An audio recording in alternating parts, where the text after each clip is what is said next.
पालकमंत्री हसन मुश्रीफ यांच्या अध्यक्षतेखाली आज जिल्हाधिकारी कार्यालयात जनता दरबार आयोजित करण्यात आला होता।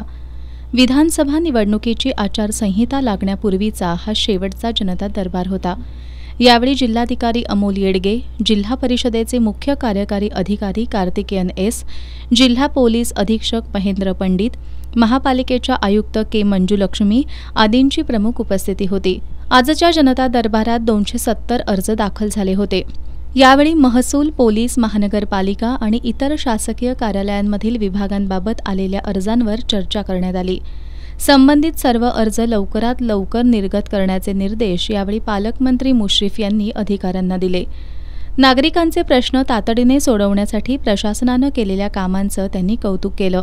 जर कोणाचं नकळत मन दुखावलं असेल तर राग मनात धरू नका, अशा भावना पालकमंत्री हसन मुश्रीफ यांनी यावेळी व्यक्त केल्या।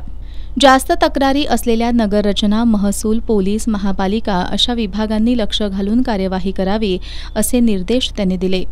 दरम्यान 4 सप्टेंबर 2023 पासून झालेल्या 9 जनता दरबारमधील दाखल झालेल्या 2433 अर्जांमधील 2362 अर्ज निकाली निघाल्याचं जिल्हाधिकारी अमोल येडगे यांनी सांगितलं।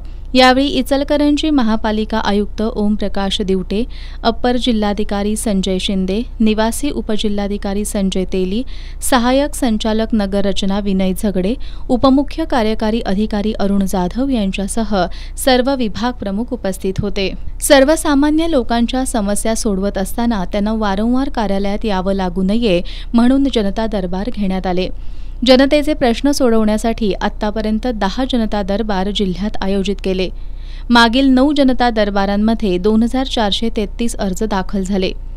यातील 2362 अर्ज निकाली काढण्यात आले।